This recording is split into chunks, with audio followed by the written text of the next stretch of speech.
Tere! Minule meeldib see töö. See on umbes 50 ruutmeetri suurune ja see asub laes. Ja see ongi mustvalge.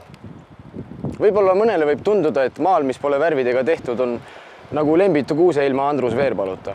Et midagi on nagu puudu. Ma ei tea, minu arust on see küll kunst. Siin pole üleliigset informatsiooni. Mustvalge koloratuur on umbes nagu lühike tekst, mis asub otse asja tuumakallale. Ja mulle meeldib, et kõik selle juures on täiesti tavaline, aga ometi on ta kunst. Juba see vaade on tavaline. Mingi suvaline klõps kusagil metsas, mitte midagi erakordset.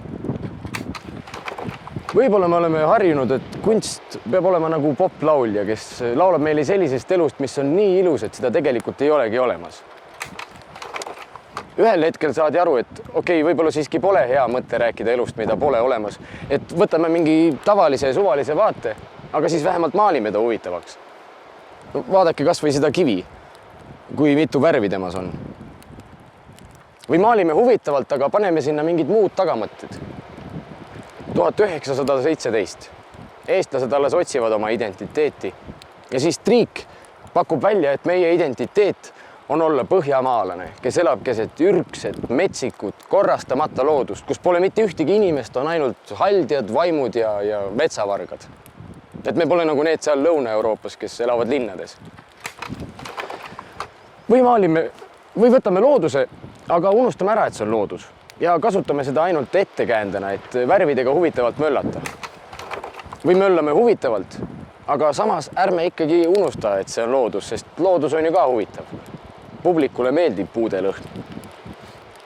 Ühesõnaga, me oleme harjunud, et kunst tahab olla huvitav. Ta tahab olla suurem kui elu. Et temas on mingid erakordsed vaated või erakordsed värvid või erakordsed mõtted.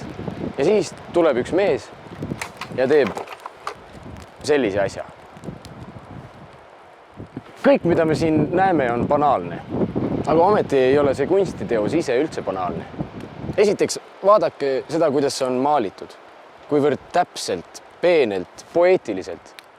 Ta maalis seda peaaegu aasta aega, iga päev 8 tundi. Nagu pigistaks tuubist pasta välja ja siis paneks selle sinna tagasi jälle. Ja enne seda ta veel 3 aastat mõtles, et mida ta üldse maalib. Millal teil oli viimati nii pikalt aega millessegi süveneda? Teiseks asub see laes, mis tähendab seda, et seda ei ole võimalik osta, müüa ega vahetada. See ei ole nagu mingi tavaline kunstiteos või vana telekas, millega on võimalik turuväravas äri teha. Ja kolmandaks on minu arvates nii, et kunst ei saa kunagi olla ilusam kui loodus. Isegi mingi tavaline päikeseloojang on 100 korda ilusam kui ükskõik missugune kunstiteos. Ja sellepärast ei peakski kunst üleüldse loodusega võistlema. Ja mina vaatajana ei peaks ka kunstilt nõudma, et kuule, ole ilusam kui loodus või ole ilusam kui päris elu. Ma nõuaks, et kunst peaks valetama. Aga vaadake, Saadoja ei valeta kordagi.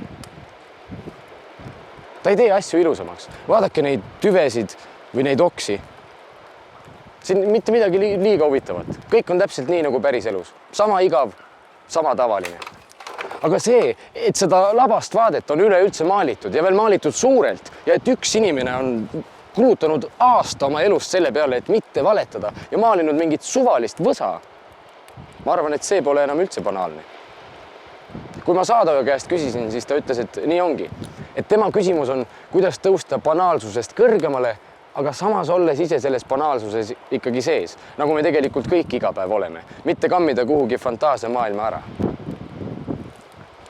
Ma ei tea, mida teie mõtlete, kui te seda maali vaatate. Mina sain igatahes sellest aru, et kunst ei pea kogu aeg kujutama midagi erakordset või siis midagi tavalist, aga hästi huvitavalt. Vaid et kunst võibki olla selline, mustvalge, peaaegu nagu reaalsus, aga samas ikkagi kunst.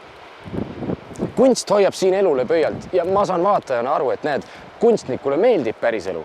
Talle meeldib see banaalsus, mille keskel me kõik iga päev hommikust õhtuni oleme ja viskleme. Ja siis ta võtab selle banaalsuse ja teeb sellest midagi väga ilusat. See ju annab lootust.